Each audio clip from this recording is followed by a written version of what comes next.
Welcome to this week's edition of the OCU Athletics Update. I'm Andrew Himes. And this week we're talking to Delaware Resource Group Superstar Athlete of the Week, Meghan Irwin, and wrestling coach, Archie Randall. Here on the OCU Athletics Update, we're talking to Delaware Resource Group Superstar Athlete of the Week, Meghan Irwin, a junior from Arlington, Texas. She is leading the team in blocks and hitting percentage and is among the team leaders in kills as well. And you've transitioned back to playing middle blocker, it's a position you're familiar with from high school. What's the transition been like here at OCU to that position? It was really easy because Danielle and Tori Thomas are our two DSs. Well, we have multiple, but they've made it so easy because it does. If I don't close a block, they're there to dig it, and they're awesome. So they've made it super easy. What did you do during the off season to prepare for this year? We busted it in off season. We hit weight room twice a week and at 6 a.m. every Monday through Thursday, and we got in the court and just busted it on the court at 6 a.m., which is hard. What sort of goals does the team have for this season? One of our goals is to be limitless, and that's kind of my favorite because Nikki puts so much confidence in us to just go out with this reckless abandonment and play without fear and without limits, so that we know that we can do even more than we think, and it's awesome. So yeah. I know you have a lot of respect for OCU assistant baseball coach Keith Lytle. Talk about how you got to know him. I became really good friends with Megan De La Torre, who is a softball alum, and so she was really close with Keith, and I would go in and talk to him and Denny, and I'm also really good friends with a lot of the boys, so I would go to their games. That's kind of how. Also, speaking of baseball, I know you live at home really close to Rangers Ballpark. Talk about your memories of going to Rangers games. Well, the first game I went to was on Take Your Daughter to Work Day, and so my sister and I went, and we got to go in a suite, and it was so cool, and I got like a little cookie ice cream sandwich. That was what I remembered. And it's really easy for me to go, so I've gone to tons of games, and it's fun. What does being a member of the OCU Stars family mean to you?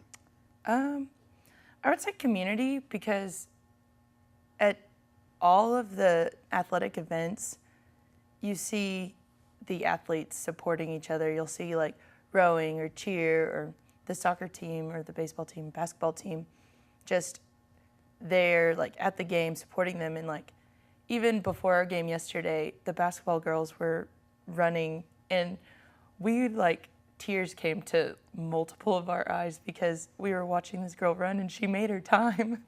We were so excited for her. I know you've mentioned art as one of your hidden talents. Do you have a specific picture that maybe you're most proud of?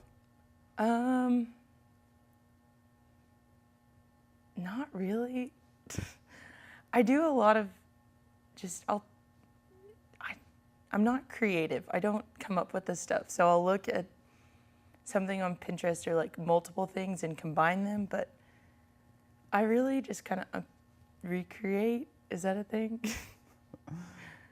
But no, I don't have a specific piece that I like the most. All right, very good. We're talking to Delaware Resource Group Superstar Athlete of the Week, Meghan Irwin. The Stars volleyball team back in action at Abe Lemons Arena on Friday, October 11th against Oklahoma Baptist.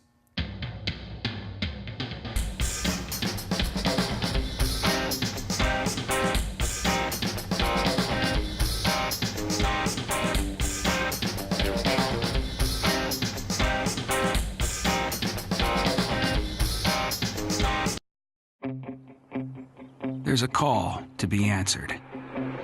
The spirit of competition is still alive inside.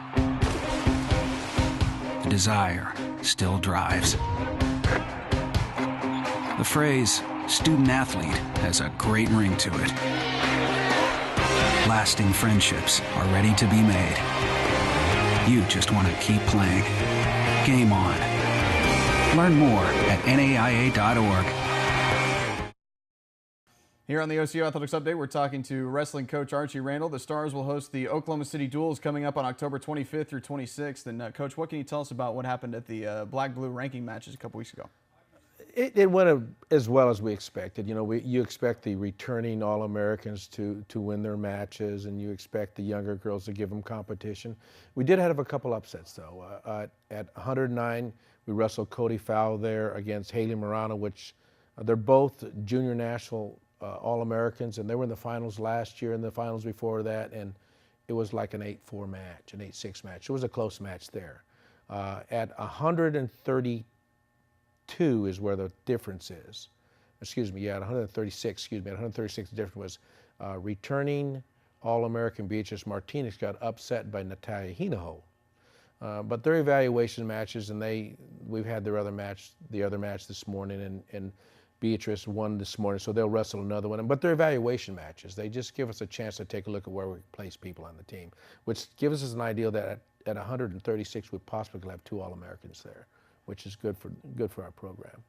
What can you tell us about the Oklahoma City Duels that are coming up at the end of the month?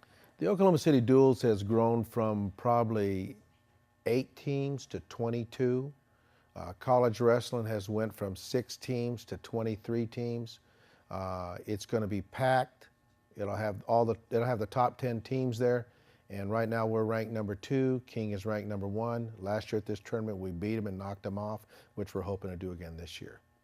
You have returning champion Emily Webster among 10 All-Americans coming back this year. Talk about the women's chances to win a 3rd national championship. It's going to be a team effort.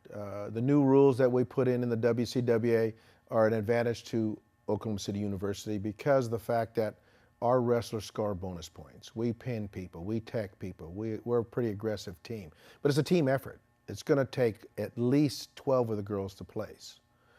That will put us in the driver's seat. And we have Simon Fraser to deal with, we have King to deal with, Missouri Baptist to deal with, Lindenwood to deal with. It's going to be pretty competitive.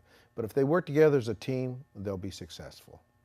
Stephanie Geltmacher is ranked number 1 in her weight class. Christy Garr and Heather O'Connor are number 2 in their classes. What other individuals can we look forward to this year? At 116, Shelby Morrison.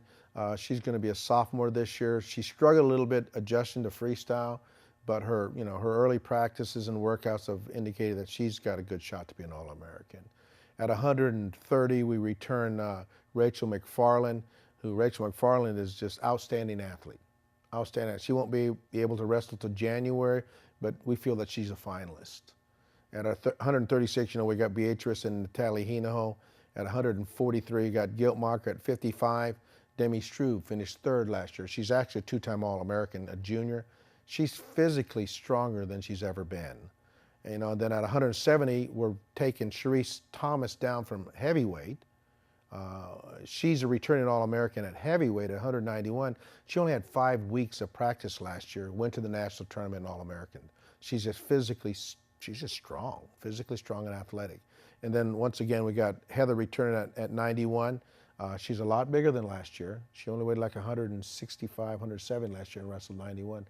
Now she's developed, she's matured, she's stronger, she's more athletic. I don't know if you can get more athletic, but she is. So we're looking for her to be in the finals too. And she will wrestle the same girl that she wrestled last year in the finals. They're projected to be in the finals together. And we should have beat her last year. We did beat her, I think, 2 weeks before in Canada. How about some of your new recruits? Who are some newcomers we can look for to make an impact? Cody Fowl at 109, who's a junior. She's on the junior world team. Haley Morano at 109. She's a Texas State champion. Natalia Hinault, outstanding. The rest of them, the other 9 are kind of young and still adjusting to freestyle. Tana, I don't know how to pronounce her name. She's a Hawaiian girl from Hawaii. She is showing a lot of promise too. She looks really good too. You brought on a couple of new assistant coaches, Melissa Simmons and Nick Turner, both OCU alumni. How important is it to have alumni on the coaching staff? I think it's a real big advantage because they've been in the program. They understand about how important academics is. They've been through the system. They're both national champions, All-Americans. Both of them, I think, are 3-time All-Americans. They've been here 5 or 6 years now. They're just, it's real easy for them to adjust to our program and what our program needs are. It's making life a lot easier for me. I like it. I don't have to do a whole lot, which is good for me. You've led the Stars to 4 national championships. What ingredients go into a championship team? I think that it's team effort. You know, everybody says wrestling's an individual sport, but it's team effort. It's going to take the complete team to win the national title, like it always has. And as long as they work together, push each other, take care of each other, and care about each other, they'll be successful. They'll have a successful season. And I think that's the only thing you can ask, is that they can meet their goals and be successful. If they do that, we'll have another national championship. All right, Coach, thanks very much. Talking to wrestling coach Archie Randall. The Stars will host the Oklahoma City Duels October 25th through 26th.